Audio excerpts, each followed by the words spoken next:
Welcome to വിക്കേഴ്സ് kitchen. Hello friends, ഞാനിവിടെ prepare ചെയ്യാൻ പോകുന്നത് ബീറ്റ്റൂട്ട് മെഴുക്ക് പുരട്ടിയാണ്. അതിനുവേണ്ടി ഞാൻ ഇത്രയും വലുപ്പത്തിൽ ഒരു ബീറ്റ്റൂട്ട് എടുത്തിട്ടുണ്ട്. പിന്നെ ഇതിൻ്റെ ഹാഫും കൂടി എടുത്തിട്ടുണ്ട്. അത് ഞാൻ ഓൾറെഡി ചോപ്പ് ചെയ്യാൻ എടുത്തത്, അത് കാരണം കാണിക്കാതെ.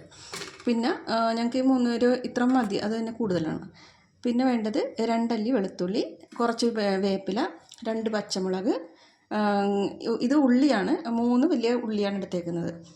സവാള എടുക്കാം, പക്ഷേ സവാളേലും ടേസ്റ്റ് ഉള്ളിയാണ്. പിന്നെ എരിവിന് വേണ്ടി പച്ചമുളകും കുരുമുളക് പൊടിയാണ് എടുക്കുന്നത്, മുളക് പൊടി ആവശ്യമില്ല.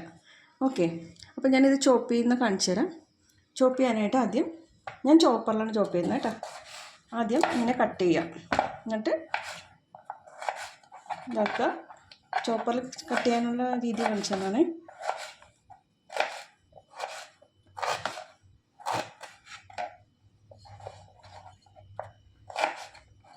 ഓക്കെ, ഇങ്ങനെ ഇത്ര വലിയ പീസായിട്ടാണ് ചോപ്പറിൽ ഇടേണ്ടത്.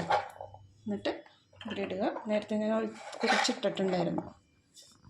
ഓക്കെ, അപ്പോൾ ആദ്യത്തെ ഞാൻ അടിച്ചെടുക്കട്ടെ കേട്ടോ. അപ്പോൾ ഞാൻ ചോപ്പ് ചെയ്തുകൊണ്ട് വന്നിട്ടുണ്ട്. ഇത്ര ഫൈനായിട്ട് ചോപ്പ് ചെയ്യണം കേട്ടോ, നല്ല ടേസ്റ്റ് ഉണ്ടാവുള്ളൂ. അതുപോലെ മെയിനായിട്ടുള്ള വേറൊരു കാര്യം, വാട്ടർ കണ്ടൻറ്റ് ഉണ്ടായിരിക്കണം. അധികം പഴകിയതാവരുത്. ബീറ്റ്റൂട്ട് മേടിച്ച് ഉടനെ തന്നെ ഉണ്ടാക്കുന്ന ടേസ്റ്റ് കൂടും. ഇതൊക്കെ വെള്ളം ഇത്രയും ഉണ്ടായിരിക്കണം അതിൽ കേട്ടോ. എന്നാൽ നമുക്ക് ഉണ്ടാക്കാൻ തുടങ്ങാം. അതിന് ഞാൻ യൂസ് ചെയ്യുന്നത് വെളിച്ചെണ്ണയാണ്. കുറച്ച് ഒരു 2 ടേബിൾ സ്പൂൺ, അത് നിങ്ങളുടെ ആവശ്യത്തിന് ഇടുക. ചിലർ വെളിച്ചെണ്ണ കൂടുതൽ യൂസ് ചെയ്യുന്ന ആൾക്കാരാണല്ലോ. എണ്ണ ചൂടായിട്ടുണ്ട്. നമുക്ക് ഒരു ഇത്തിരി ഒരു ടേബിൾ സ്പൂൺ അങ്ങനെ കടുക് ഇടുക. കടുക് പൊട്ടട്ടെ.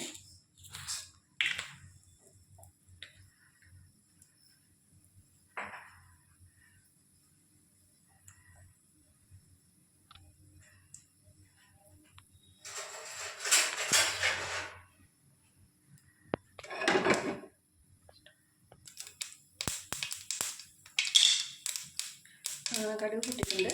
ആദ്യം തന്നെ നമ്മൾ എടുത്ത് വെച്ചിരിക്കുന്ന വെളുത്തുള്ളി ഇടുക, പച്ചമുളക്, വേപ്പില, ഉള്ളി എല്ലാം കൂടി ഇടുക. നല്ലോണം വഴറ്റും. അപ്പോൾ ഉള്ളി ഒരുവിധം വഴന്ന് വന്നിട്ടുണ്ട്. ഇനി നമുക്ക് ഇതിലേക്ക് ബീറ്റ്റൂട്ട് ഇടാം.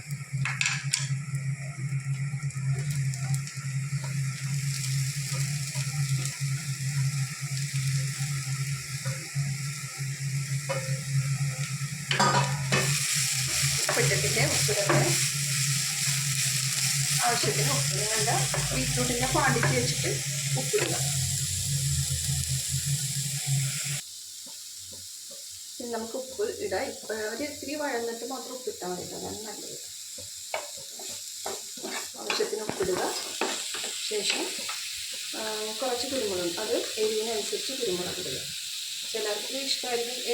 ഇതിന് ഇടുമ്പോൾ എപ്പോഴും കാര്യം ശ്രദ്ധിക്കേണ്ടത്, കുരുമുളക് പൊടിയുന്നതിലും നല്ലത് ക്രഷ്ഡ് കുരുമുളകിൽ, അതാണ് നല്ലത്. ഭയങ്കര ഇതായിട്ടിരിക്കുന്നതല്ല, എന്നാലും കുറച്ച് ക്രഷ്ഡായിട്ടിരിക്കുന്ന കുരുമുളകാണ് ഇടുന്നത്. അപ്പോൾ എൻ്റെ യഥാർത്ഥ ടേസ്റ്റുള്ളത്, ഈ ബീറ്റ്റൂട്ടിൻ്റെ ടേസ്റ്റ് കൊടുക്കുന്നത് ഈ കുരുമുളകാണ് ശരിക്കും പറഞ്ഞാൽ. കുരുമുളകും വെളുത്തുള്ളിയും ഉള്ളി, സവാളക്കൊരു ഉള്ളി, ഈ 3 കാര്യം വെച്ചിട്ടുണ്ടെങ്കിൽ തന്നെ ചിലരുണ്ടാക്കുമ്പോൾ ഭയങ്കര മധുരം തോന്നുന്നില്ലേ, അത് ഇത്രയും ചെറുതാക്കി അരിയാനായിട്ടും പിന്നെ ഇതുപോലെ കുരുമുളകൊക്കെ ഇടാൻ. അപ്പോൾ ഇതായി വരട്ടെ കേട്ടോ. മൂടി വെച്ച് നമുക്ക് വേവിക്കാം. അപ്പോൾ ഇത് ഏകദേശം വഴന്ന് വന്നിട്ടുണ്ട്. ഇത്രയൊക്കെ വേവായാൽ മതി, ഒരുപാട് അങ്ങോട്ട് വേവിക്കേണ്ട. ആവശ്യമുണ്ടെങ്കിൽ വേവിച്ചാൽ. ഞാൻ ഇത്തിരി ഭയങ്കരമായിട്ട് അങ്ങോട്ട് ഇതാകത്തില്ല, വാടത്തില്ല. എന്നിട്ട് പിന്നെ അതിൻ്റെ പുറത്ത് കുറച്ച് കറിവേപ്പില ഇടുക.